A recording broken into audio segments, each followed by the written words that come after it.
ಎರಡನೇ ಮದುವೆ ಆಗಿದ್ದಕ್ಕೆ ಪತ್ನಿಯಿಂದ ವಧೆ ತಿಂದಿರೋದು ರೌಡಿ ಶೀಟರ್. ಮೊದಲ ಪತ್ನಿ ಕಣ್ಣಿಗೆ ಒಂದು ರೀತಿಯಲ್ಲಿ ಚುಚ್ಚಿ ಕೈ ಮುರಿದು ಬಿಟ್ಟಿದ್ದಾಳೆ ಅಂತ ಹೇಳಿ ಕಣ್ಣೀರು ಹಾಕ್ತಾ ಇರೋದು ಈ ರೌಡಿ ಶೀಟರ್. ಇವನು ರೌಡಿ ಶೀಟರು. ಇವನಿಗೆ ಎರಡನೇ ಮದುವೆ ಕೂಡ ಆಗಿತ್ತು. ಹಾಗಾಗಿ ಕೆರಳಿ ಕೆಂಡವಾದಂಥ ಮೊದಲನೇ ಹೆಂಡತಿ ಇದೇ ರೌಡಿ ಶೀಟರ್ಗೆ. ಈ ರೌಡಿ ಶೀಟರ್ ಅವ್ನು ರೌಡಿ ಶೀಟರ್ ಆಗಬೇಕು ಅಂದರೆ ಯಾರ್ಯಾರಿಗೆ ಹಿಂಸೆ ಕೊಟ್ಟಿದ್ನೋ, ಯಾರಿಗೆ ಹೊಡೆದಿದ್ನೋ ಬಡ್ದಿದ್ನೋ ಬೇರೆ ವಿಚಾರ. ಇಲ್ಲಿ ನೋಡಿದ್ರೆ ಈ ಮೊದಲನೇ ಹೆಂಡತಿ ನಮಗೆ ಕನ್ಫ್ಯೂಸ್ ಆಗಿಬಿಡ್ಬೇಕು, ನಿಜವಾದ ರೌಡಿ ಶೀಟರ್ ಯಾರಪ್ಪ ಅಂತ.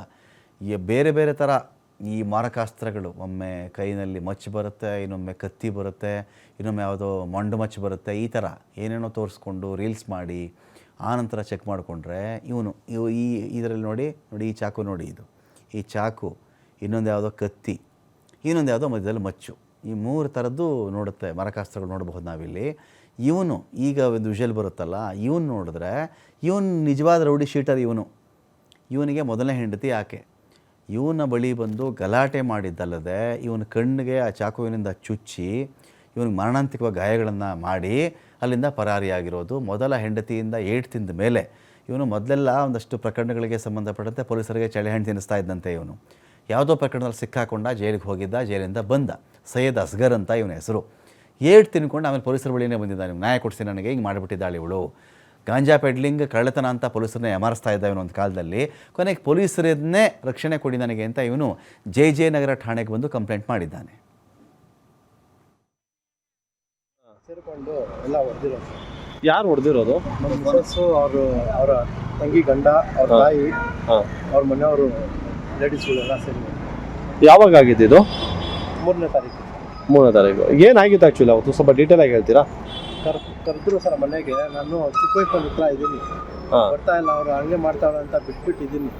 ಮನೆ ಹತ್ರ ಕರ್ಬಿಟ್ಟು ಬರ್ತೀನಿ. ಏನಂತ ಕರೆದ್ರು ಮನೆಗೆ ಹತ್ರ? ಮಗು ಕೈಯಿಂದ ಬರಕ್ಕೆ ಹೇಳಿದ್ರು, ಹೋದೆ, ಎಲ್ಲ ಹಿಡ್ಕೊಂಡು ಹೊಡೆದ್ವಿ. ಏನಕ್ಕೆ ಹೊಡೆದಿದ್ವಿ? ಕಾರಣ ಏನು? ರೀಸನ್ ಏನು? ಇವ್ರಿಗೆ ಬಿಡು ಅಂತ. ಯಾರಿಗೆ?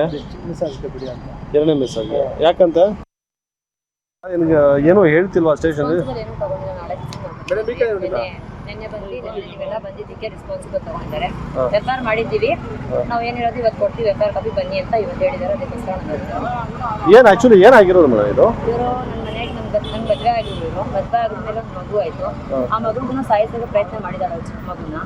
ಆದರೆ ಆವಾಗ ನಾನು ಬಂದಿದ್ದು ಎನ್ ಸಿ ಆರ್ ಎಲ್ಲ ಮಾಡಿಸ್ಬಿಟ್ಟು ಕಂಪ್ಲೇಂಟ್ ಕೊಡೋಕೆ ಬಂದರೆ ಎನ್ ಸಿ ಆರ್ ಮಾಡಿ ಕಳಿಸ್ಬಿಟ್ಟು ಹೋಗಿ ಏನಾದ್ರು ಫ್ಯಾಮಿಲಿ ಮಾಡಿದ್ರು ಅದೆಲ್ಲ ಮನೆಯಲ್ಲಿ ಪ್ರಿಂಟ್ ಮಾಡ್ಕೊಂಡು ಸಾಲ್ವ್ ಮಾಡ್ಕೊಂಡು ಇಲ್ಲಿ ಬಂದು ಅವಳು ಮಾತಾಡ್ಬಿಟ್ಟು ಸ್ಟೇಷನ್ ಅವ್ರ ಹತ್ರ ನಂಬರ್ ಎಲ್ಲ ಇಟ್ಕೊಂಡವರು ಮಾತಾಡ್ಬಿಟ್ಟು ಇಲ್ಲಿ ಎನ್ ಸಿ ಆರ್ ಮಾಡಿಬಿಟ್ಟು ಕಳಿಸ್ಬಿಟ್ಟು ಅವತ್ತು ಹಂಗೆ ಮಾಡಿದ್ದು. ಮಗುನೇ ಮಚ್ಚಿ ತೊಗೊಂಡು ಬಂದು ಹೊಡೆಯೋಕೆ ಬಂದಿದ್ದವರು ಮನೆ ಹತ್ರ ಬಂದು. ಅವ್ರದ್ದು ನಿಮ್ದು ಮನೆ ಅಕ್ಕಪಕ್ಕನೇ ಇರೋದಾ? ಇಲ್ಲ ಸರ್, ನನ್ನ ಮನೆ ದೂರ ಇರೋದು, 4 ಹತ್ರ ಇರೋದು, ಇವರು ಇಲ್ಲಿ